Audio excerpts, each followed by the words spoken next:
ఈరోజు నేను బాప్తిజం తీసుకున్న రోజు. హల్లెలూయా. ఈరోజు థ్యాంక్ యూ. అయితే ఫిబ్రవరి 3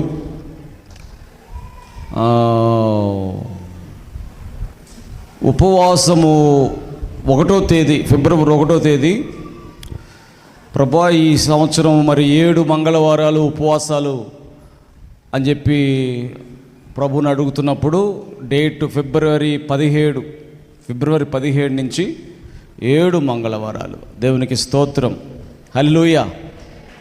దానికి ప్రభు నాతో ఏమన్నాడంటే, నువ్వు ఇప్పటి నుంచే ఉండు అన్నాడు. ఎప్పుడు? 1వ తేదీ. దేవుని స్తోత్రం.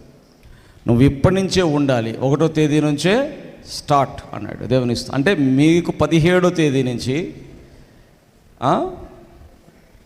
నాకేమో 1వ తేదీ నుంచి. దేవునికి మహిమ. ఎందుకు ఉపవాసం? ఉపవాసం అంటే దేనికి? హల్లెలూయా. ఏదో కడుపు కాల్చుకోవడానికా? ఏదో తినకుండా ఎప్పుడెప్పుడు 3 అయిద్దా, 3 అయిపోవాలా, అయిపోతే అమ్మయ్య 3 అయింది తిందాం, అట్లా కాదు. లేకపోతే తిండికి ఉపవాసానికి ఏమన్నా లింక్ ఉందా?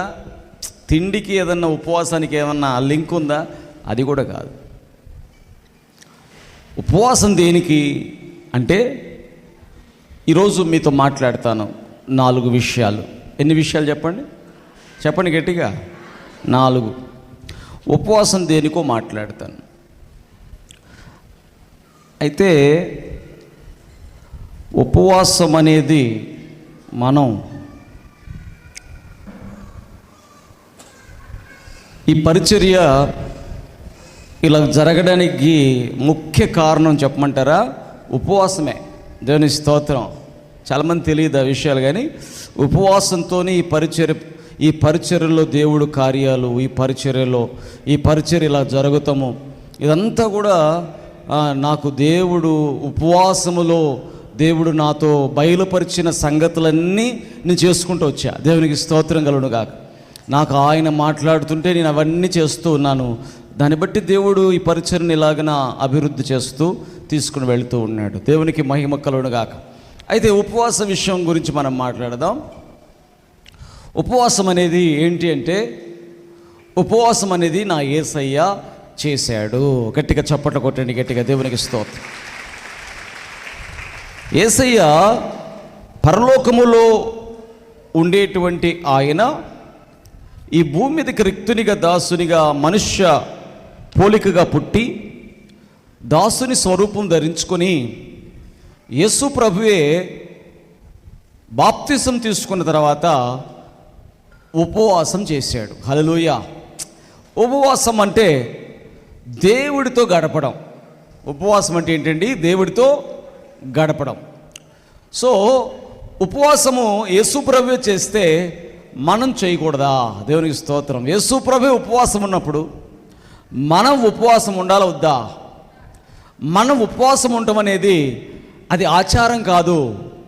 అది ఇంకా మనం దేవుడితో సంబంధాన్ని పెంచుకోవడం, ఇంకా మన కుటుంబాల్లో మన పిల్లల విషయం అయితేనేమి, మన ఇంటి వారి విషయం అయితేనేమి, వారు సమాధానంగా సంతోషంగా జీవించాలి అంటే మనం ఉపవాసం అనేది నిర్ణయం చేసుకోవాలి. గట్టిగా చప్పట్లు కొట్టి గట్టిగా దేవుని మహింపరు. అయితే ఈ ఉపవాసం అనేది ఎవరంటే వాళ్ళు చేయగలరా అంటే, ఎవరు పడితే వాళ్ళు చేయలేరు. కానీ ఉపవాసం చేయాలంటే దేవుడి ఆత్మ వారి హృదయములో ఆ ఆలోచన పెట్టాలి. దేవునికి స్తోత్రం చెప్పండి. హల్లెలూయా. చదవండి ఒకసారి లూకా సువార్త 4వ అధ్యాయము 1వ వచనంలో చూస్తే, యేసుక్రీస్తు ప్రభుని దేవుడి ఆత్మ నడిపించడం మనం చూస్తాం. 4వ అధ్యాయం 1. యేసు పరిశుద్ధాత్మ పూర్ణుడై యోర్దాను నది నుండి తిరిగి వచ్చి 40 దినములు ఆత్మచేత అరణ్యములో నడిపింపబడి. ఆగండి అక్కడ. చూడండి ఎంత స్పష్టముగా రాయబడిందంటే, ఉపవాసం అనేది మనము చెయ్యాలి అంటే దేవుడి ఆత్మ అన్న దగ్గర చూడండి, మీరు చూస్తే పెద్ద అక్షరాలు ఉంటాయి. ఆత్మ అనే దగ్గర పెద్ద అక్షరాలు. పెద్ద అక్షరాలు అంటే అది ఎప్పుడైతే పెద్ద అక్షరాలు రాయబడుతుందో ఆత్మ అనే ప్రతి చోట కూడా పరిశుద్ధాత్మ అని గుర్తుపెట్టుకోండి. చిన్న అక్షరాలు రాయబడితే అది మనలో ఉన్న ఆత్మ అని గుర్తుపెట్టుకోండి. దేవునికి స్తోత్రం కలుగును గాక. ఇక్కడ ఏం రాయబడిందంటే, పరిశుద్ధాత్మ దేవుడు యేసుక్రీస్తు ప్రభువుని అరణ్యములోకి 40 దినములు నడిపించాడు అని రాయబడింది. హల్లెలూయా. 40 దినములు చెప్పండి నడిపించాడు. 40 దినముల పాటు అరణ్యములో ఉపవాసము చేయడానికి పరిశుద్ధ ఆత్మ దేవుడు నడిపించాడు. దేవుని ఆత్మ ద్వారా నడిపించబడిన వారు ఆకలి గొనరు. గట్టిగా చప్పట్లు కొట్టండి, గట్టిగా కొట్టాలి. దేవుడి ఆత్మ ద్వారా నడిపించబడిన వారు ఆకలి గొనరు.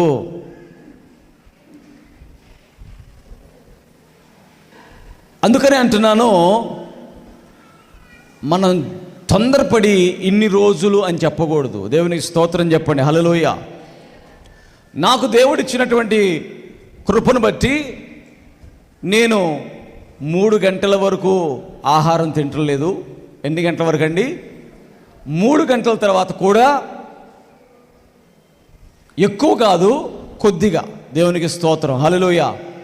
కొద్దిగా తిని ఇక రాత్రికి కూడా ఏమీ లేకుండా, ఒకవేళ ఏదన్నా తినాలంటే కొంచెమే, అది కూడా కొంచెమే తీసుకుని ఉపవాసంతో ఉంటున్నా. దేవునికి స్తోత్రం కలుగునుగా.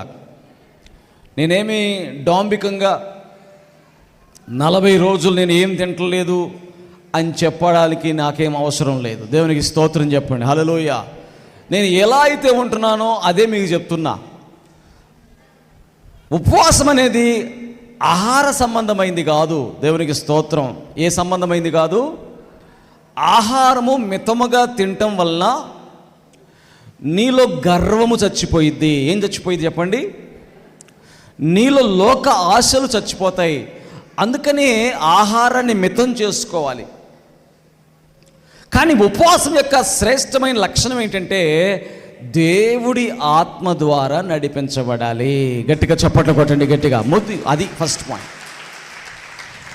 ఎప్పుడైతే నువ్వు దేవుడి ఆత్మ ద్వారా నడిపించబడతావో అప్పుడు దేవుని రాజ్యమును గురించినటువంటి ఆకలి నీకు కలుగుతుంది. ఏ ఆకలి కలుగుతుంది? దేవుని రాజ్యమును గురించిన ఆకలి కలుగుతుంది.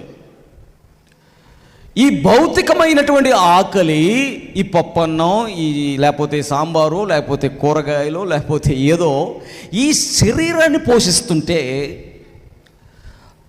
దేవుని రాజ్య సంబంధమైన ఆకలి ఆత్మలో కలుగుతుంది. ఈ ఆత్మలో కలిగించేవాడే పరిశుద్ధాత్మదేవుడు. పరిశుద్ధాత్మదేవుడు ఎప్పుడైతే వచ్చి నిన్ను ముట్టాడో, తాకుతాడో, నడిపిస్తుంటాడో ఆత్మలో ఆకలి రేగుతుంది. ఆ రేగిన ఆకలి తీర్చబడ్డానికి నీవు ఆశిస్తుంటావు. నిజంగా యేసు ప్రభు దగ్గరికి శిష్యులు వచ్చి, ప్రభువా నీకు ఏం తీసుకురమ్మంటారు అని చెప్పి అడుగుతారు వచ్చి. యోహాను సువార్త 4వ అధ్యాయం చదవండి, 33. శిష్యులు ఆయన భుజించుటకు ఎవడైనా ఏమైనా తెచ్చునేమో అని ఒకరితో ఒకను చెప్పుకొనిరి.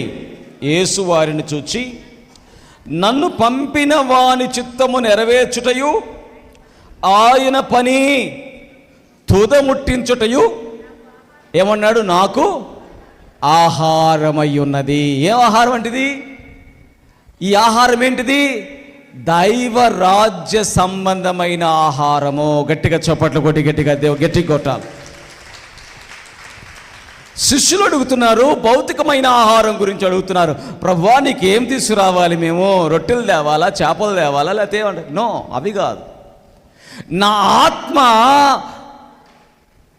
ఏం కోరుతుందంటే, పరలోక ప్రార్థనలో మనం అందరం చేస్తాం. పరలోక ప్రార్థనలో ఏమని? నీ రాజ్యము వచ్చునుగాక. నీ చిత్తము పరలోకమందు నెరవేరుచున్నట్లు భూమి మీదయు నెరవేరునుగాక. గట్టిగా చప్పట కొట్టి గట్టి కొట్టాల గట్టిగా. ప్రార్థన చేసేవాళ్ళు ఉన్నారా అంటే ఉన్నారు. పని చేసేవాళ్ళు ఉన్నారా అంటే కొద్దిమందే ఉన్నారు. హల్లెలూయా. ప్రార్థన చేసేవాళ్ళు ఉన్నారంటే వేల లక్షల కోట్ల మంది ఉన్నారు. కానీ నీ రాజ్యము వచ్చునుగాక, నీ చిత్తము పరలోకములో నెరవేరుచున్నట్టు భూమి మీద నెరవేర్చబడునుగాక అని చేసిన ఆ ప్రార్థన నా యేసయ్య మొట్టమొదటిగా ఆయన అంటున్నాడు, నాకు ఆహారం ఏంటంటే నాకు భౌతికమైన ఆహారం కాదు, నా ఆహారము తండ్రి చిత్తము చేయటయే నాకు ఆహారము. గట్టిగా చప్పట్లు కొట్టి గట్టి కొట్టాలి. హల్లెలూయా. కాబట్టి యేసు ప్రభు ఆ రోజు శిష్యులను తీసుకొని ఆయన ఏం చేస్తున్నాడు, ఎక్కడికి వెళ్ళాడంటే సమరయ అనే ప్రాంతానికి వచ్చాడు.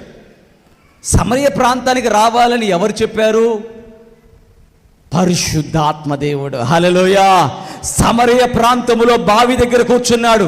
అక్కడే కూర్చోవాలని ఎవరు చెప్పారు? చెప్పట్లా. ఎవరు చెప్పారు? చెప్పండమ్మా. 40 రోజులు ఆ అరణ్యములోకి తీసుకుని వెళ్ళిన పరిశుద్ధాత్మే సమరయ ప్రాంతానికి తీసుకొచ్చాడు. బావి దగ్గర కూర్చోమన్నాడు. ఆ బావి దగ్గరికి వచ్చిన స్త్రీ అంట సమరయ స్త్రీ కొండ తీసుకొని బావి దగ్గరకు మధ్యాహ్న కాలంలో వస్తుంది. నీ మార్గాన్ని నా దేవుడు దైవ రాజ్య సంబంధమైన మార్గముగా మార్చివేస్తాడు ఉపవాసములో. గట్టిగా చప్పట్లు కొట్టండి. గట్టి కొట్ట. ఏదో ఉపవాసం అంటే నేను తినకుండా కూర్చున్నాను, ఎప్పుడెప్పుడు మూడైద్దా, ఇది కాదు. నీ ఉపవాసం ఉన్నావంటే అర్థం ఏంటంటే నీ మార్గము దైవ సంబంధమైనటువంటి చిత్తమును నెరవేర్చే మార్గముగా ఉండునుగాక. దైవ చిత్తానికి నన్ను నేను అప్పగించుకుంటున్నాను. నా పని నా దేవుడిది, నా తండ్రి చిత్తము చేయుటే నాకు ఆహారం అనే సిద్ధ మనసుతో ఉపవాసము.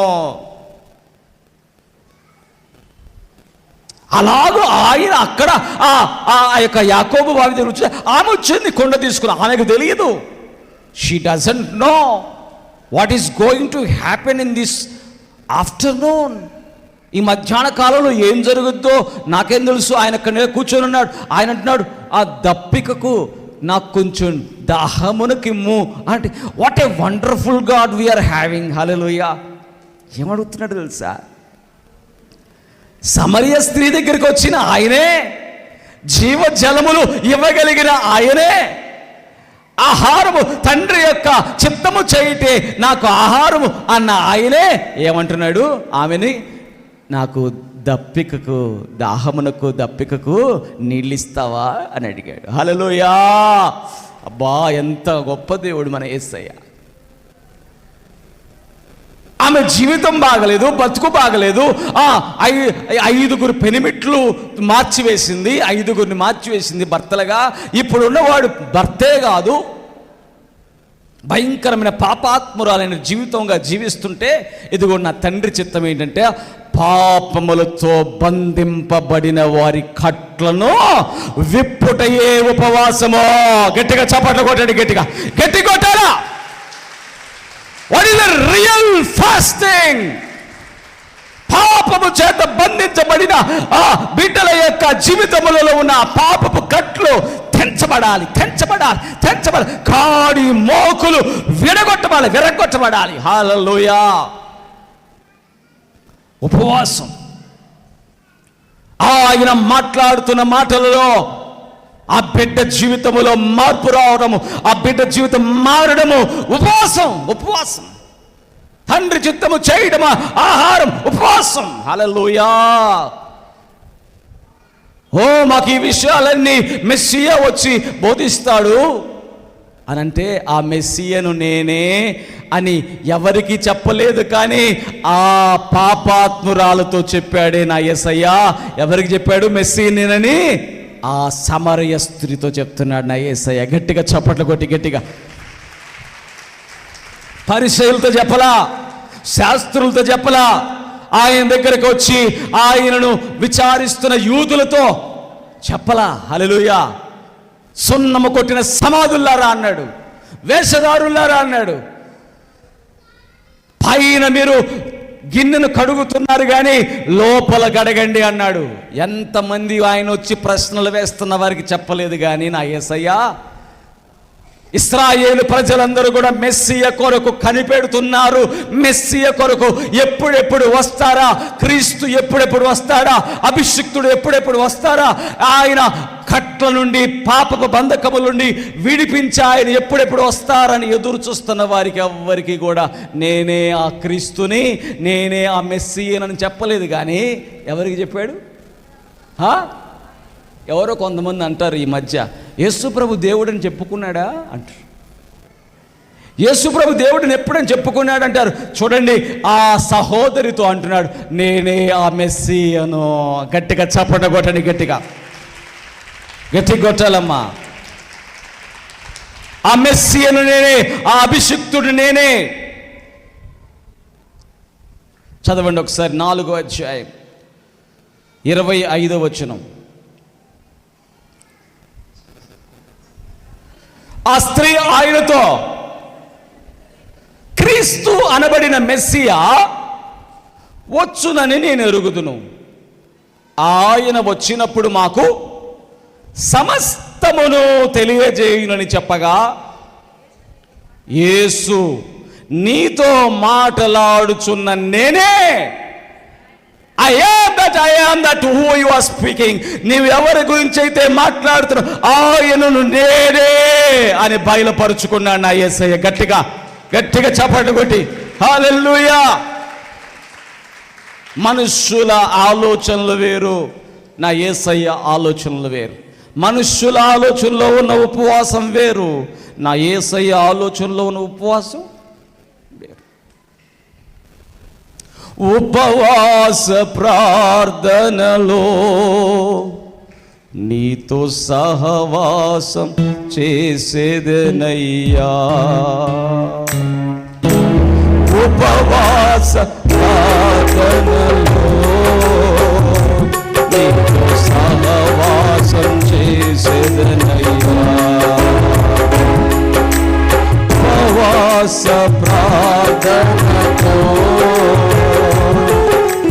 నిన్ను నేను వెదకెదనయ్యా. నా ఉపవాస ప్రార్థనతో నీకు సహవాసం చేసేదనయ్యా. నా పాప క్రియలన్నీ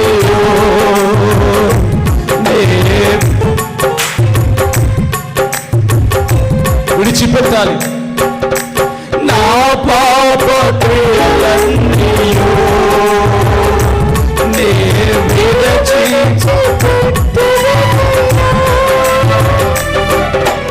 నా దోషములు మన్నించి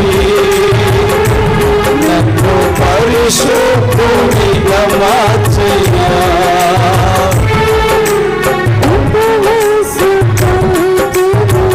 నీతో సహవాసం చేస్తానయ్యా. So fellowship. నా అహము పోవాలయ్యా, నాకు నీనత్తము ఇవ్వయ్యా. నా స్వయము చావాలయ్యా, నీవు నాలో బ్రతకాలయ్యా. ఉపవాస ప్రార్థనలో నీకు సహవాసం చేసేదనయ్యా. నా ఉపవాస నీవు నేను వెదకెదనయ్యా. ఉపవాస ప్రార్థన, సహవాసం, దేవుడి యొక్క చిత్తాన్ని తెలుసుకోగలగడం. నా కుటుంబం పట్ల నీ చిత్తమేంది ప్రభువా, నా పట్ల నీ చిత్తమేంది అయ్యా. నీ చిత్తము పరలోకములో నెరవేర్చున్నట్లు భూమి మీద కూడా నెరవేర్చబడును గాక అంటే ఎక్కడా? భూమి మీద అంటే ఎక్కడా? ఎక్కడ భూమి మీద అంటే? ఆ ఊర్లో ఈ ఊర్లో కాదు, నాలో. హల్లెలూయా.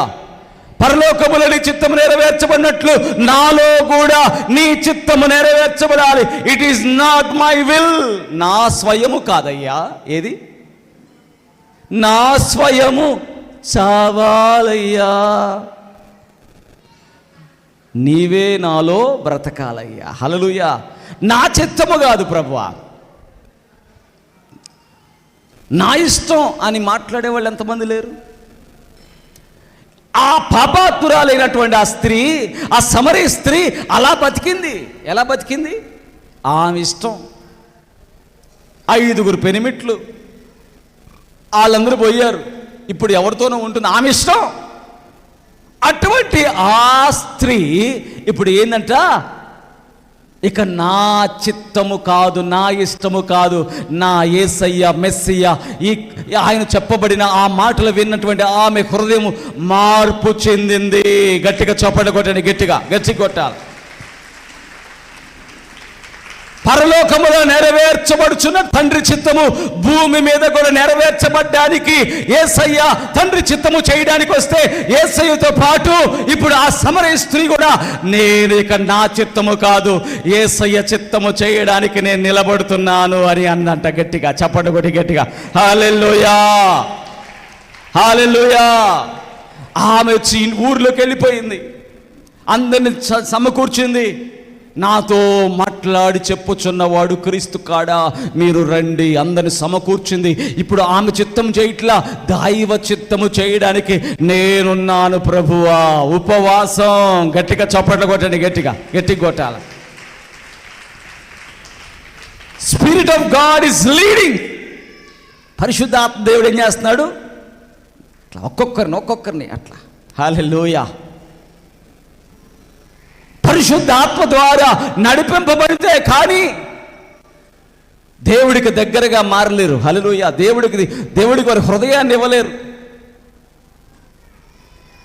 భౌతికమైనటువంటి ఆలోచనలు చాలా మందికి ఉంటాయి, భౌతికమైన ఆలోచనలు.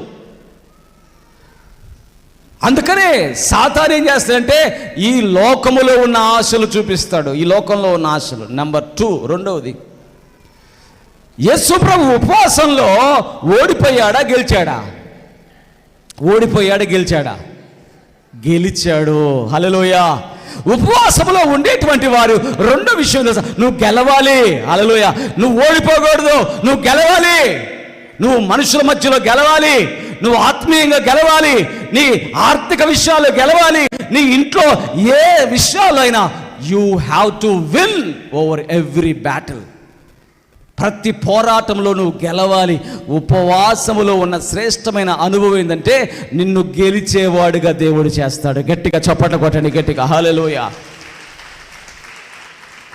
నిన్ను గెలిచేవాడిగా చేస్తాడు. సాతాను వచ్చి అంటున్నాడు, ఈ రాయిని రొట్టెని చేసుకో అంటున్నాడు. ఏమండి చెప్పండి? ఈ రాయిని అంటే అద్భుతాన్ని నీ స్వార్థం కోసం వాడుకో అంటున్నాడు. అద్భుతాన్ని దేనికోసం? నా అద్భుతాన్ని స్వార్థం కోసం కాదు, తండ్రి చిత్తము కోసం చేయాలి. ఆమేన్. గట్టిగా చప్పట్లు కొట్టండి, గట్టిగా కొట్టాలి. దేవుడు చేసే అద్భుతాలు ఏవైనా కూడా తండ్రి మహిమార్థమై. సాతాను వచ్చి అంటున్నాడు, ఇదిగో రాయిని రొట్టెని చేసుకో. ప్రొవిజన్స్. నాకు ఓటేస్తావా? నీకు 1000 రూపాయలు ఇస్తా. ఏమి ఇస్తాడంట? 1000 రూపాయలు ఇస్తాడంట. ఓటేస్తావా? నో. దేవుడు ఆత్మ నాకు ఏం చెప్తే అది చేస్తా. నువ్వు నాకు డబ్బులు ఇస్తే నేను నీకు అమ్ముడు పోను. హల్లెలూయా. పచ్చాకు వస్తావా? 100 రూపాయలు ఎక్స్ట్రా ఇస్తా. ఎక్కడికి? పొగాకు కదా, పచ్చాకు అంటే అదే పొగాకు. పొగాకు వస్తావా? 100 రూపాయలు ఎక్స్ట్రా. నీకు మామూలుగా అయితే 600, 1000 ఇస్తా. ప్రొవిజన్. 1000, 600, 1000.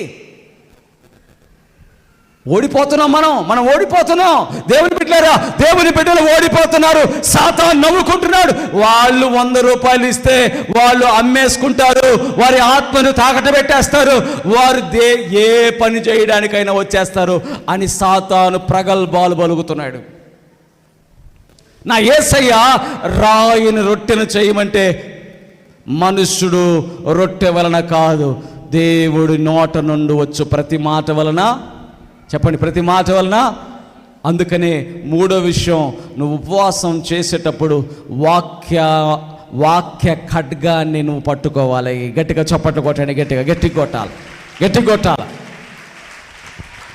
నువ్వు యుద్ధములో విజయము సాధించాలంటే, నీకున్నటువంటి నీ జీవితంలో ఎదురయ్యే ప్రతి శోధనల్లో, యుద్ధముల్లో నువ్వు విజయం సాధించాలి అంటే నువ్వు వాక్యాన్ని పట్టుకోవాలి. ఏంటి ఆ వాక్యం? ఇదిగో ఈ పని చేయడం నా యేసయ్యకి ఇష్టమా. హల్లెలూయా. ఒక ఆయన నన్ను వచ్చి వైన్ షాప్కి ప్రార్థన చేయండి అంటే నేను వెళ్ళొచ్చా అంటే, ఆడ కూర్చున్న వాళ్ళు అంటారు, పాస్టర్ గారు మీరు వైన్ షాప్ దగ్గరికి వెళ్ళి ప్రార్థన చేయటం ఏంది? అసలు పాస్టర్ గారు వైన్ షాప్ దగ్గర నిలబడచ్చా? అమ్మో,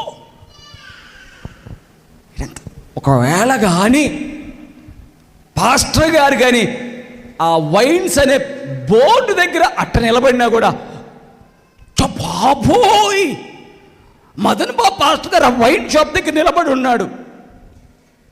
కనబడిన వాళ్ళకి ఓ అసలు చికెన్ బిర్యానీ తిందిరా, బిర్యానీ తర్వాత తాగు,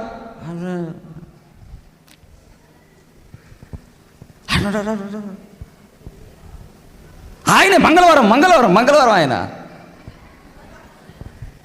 ఎక్కడ ఉన్నాడట, అస్సలు నచ్చదు. ఒకవేళ నేనే ఆ పచ్చాక చుట్టడానికి వెళ్ళాను అనుకోండి, అప్పుడేమంటారు, బాబోయ్ పాస్టర్ గారు పచ్చాక చూడుతున్నాడు అంటే అది పాపమని మీకు తెలుసు. అది పాపమని తెలుసా? తెలియదా మీకు? తెలుసు. అది తప్పని తెలుసు, అలా చేయకూడదని తెలుసు. కానీ ఎక్కడ పడిపోతున్నారు? కొంచెం ఎక్కువ ఇస్తా అనగానే, కొంచెం డబ్బులు ఆశ చూపగానే, అంటే నువ్వు దేవుడికి దగ్గరగా ఉన్నావా? ఉపవాసం చేస్తున్నావా? దేవుడి దగ్గరగా ఉన్నావా? ఆ డబ్బు అనే కొంచెం డబ్బుకి ఏమైపోయావు? నువ్వు సాతాను చేతిలో అలా చిక్కుపడిపోయావు. సాతాను చేతిలో చిక్కబడిన తర్వాత ఏం చేస్తాడు? నీకు డబ్బు ఇస్తాడు, దాంతోపాటు చిన్న జబ్బు ఇస్తాడు. ఏమిస్తాడు? డబ్బుతో పాటు ఏం చేస్తాడు? బోనస్. ఏంటి? డబ్బుతో పాటు బోనస్ ఏంటి? జబ్బు. తీసుకో అంటాడు. వెంటనే మీకు గుర్తు రావాలి, బైబిల్లో క్యారెక్టర్ గుర్తు రావాలి. ఎవరైనా? గేహాజీ. ఎవరు చెప్పండి, ఎవరమ్మా? ఏం చేశాడు? ఊరకనే పరిగెడుతున్నాడు. ఇక దేనికోసం? డబ్బు ప్లస్ జబ్బు 2 కావాలి. పరిగెడుతున్నాడు. పరిగెట్టు. నయమాను ఆప్. ఏందయ్యా, ఏం పరిగెట్టుకొస్తున్నావు? మా అయ్యగారు చెప్పారు తీసుకురమ్మాడు అనేది అబద్ధం. ఇక అబద్ధాల మీద అబద్ధాలు. ఆ డబ్బు తీసుకొని ఇంట్లోకి తీసుకెళ్ళి దాచిపెట్టుకొని వచ్చాడు. అతని మీదకి ఏమొచ్చిందంట? నయమాను పోగొట్టుకున్న, అంటే నయమాను శాపాలన్నీ ఎవరి మీదకి వచ్చినాయి? ఎవరి మీదకి? గెహాజీ. ఎవరి గెహాజీ? దేవుడి మందిరములో, దేవుడి సన్నిధిలో ప్రార్థనలో చేసుకునే గెహాజీ మీదకి ఎవరి శాపాలు వచ్చినాయి? అపవాది చేతిలోకి వెళ్ళి 4 రూపాయల డబ్బులు ఎక్కువ వస్తాయి అనుకుంటే, వాటితో పాటు ఏమొస్తాయి? జబ్బులు కూడా, బోనస్. అందుకనే మనం ఎప్పుడైనా కూడా ఒక పని చేస్తున్నామంటే, ఇది నా యేసయ్యకు ఇష్టమా కాదా? ఈ పని తండ్రి చిత్తమా కాదా? ఈ పని వల్ల నా దేవుడు మహిమపరచబడతాడా లేదా? ఈ పని నేను చెప్పుకోగలిగే పనా? ఈ పని చేసేటప్పుడు నేను సిగ్గుపడతానా? ఈ పని చేసేటప్పుడు ఈ పని నేను చేయగలుగుతున్నానంటే గొప్పగా చెప్పుకోగలుగుతానా? అవును, మేస్త్రి పని మంచి పని. ఇల్లును కట్టే తాపీ మేస్త్రుల పని మంచి పని, కూలీ అందించే పని మంచి పని, కరెంటు వెల్డింగులు చేసే పని మంచి పని. మంచి పనులు లేవా భూమి మీద? 99 ఉన్నాయి మంచి పనులు. హల్లెలూయా. ఒక్కటి చెడ్డ పని ఉంది. 100లో 99 మంచి పనులుంటే వాటిని ఎంచుకోవాలి దేవుని బిడ్డలో. గట్టిగా చప్పట్లు కొట్టి గట్టిగా కొట్టాలా, గట్టిగా. ఉపవాసం అంటే ఏంటంటే నువ్వు ఎంచుకునే విధానం, నువ్వు జయించే విధానం. దైవ చిత్తానికి లోబడి నేను నా పని చేయాలి. 100లో 99 మంచి పనులుంటే వాటిల్లో ఎంచుకుంటా నేను పని చేయడానికి. ఆ ఒక్క చెడిపోయిన పని, ఆ ఒక్క శాపగ్రస్తమైన పని, ఆ ఒక్క అపవాది చేత చేయబడుతున్న పని నాకు వద్దు అని చెప్పగలిగేది ఉపవాసం. గట్టిగా చప్పట్లు కొట్టండి, గట్టిగా కొట్టాలి. కాబట్టి ఉపవాసం లేదంటే నీవు జయించే వ్యక్తిగా, దైవ చిత్తాన్ని జరిగించే వ్యక్తిగా, దేవుని ఆలోచనలు పట్టుకొని నడిచే వ్యక్తిగా నువ్వు ఎప్పుడైతే నడుస్తుంటావో దేవుడు అంటాడు, సీక్రెట్గా నాతో నువ్వు మాట్లాడితే, హిడెన్గా నాతో నువ్వు మాట్లాడితే, ఏకాంతముగా నాతో నువ్వు మాట్లాడితే నీ జీవితానికి కావాల్సిన ఆలోచనలన్నీ నీకు చెప్తాను. దేవునికి స్తోత్రం. హల్లెలూయా. అందుకనే ఎవరో ఏదన్నా ఆశ చూపించి ఆ అపవిత్రమైన దాంట్లో చెయ్యి వేయమని చెప్తే నేను వేయాల్సిన అవసరం లేదు. కాబట్టి ఈరోజు దేవుని బిడ్డలారా, ఉపవాసమును గురించి మాట్లాడుకున్న మొదటిగా ఇక్కడి నుంచి ఉపవాసం యొక్క ప్రాముఖ్యతల గురించే ప్రతి మంగళవారం నేను బోధిస్తాను. ఈరోజు స్టార్టింగ్ ఈ సబ్జెక్ట్లో మనమందరము కూడా నేర్చుకున్న విషయం ఏంటంటే, తండ్రి చిత్తము ఈ భూమి మీద జరిగించడానికే ఉపవాసము. ఆమేన్. హల్లెలూయా. అట్టి కృప దేవుడు మనకు దయచేయును గాక. ఆమేన్.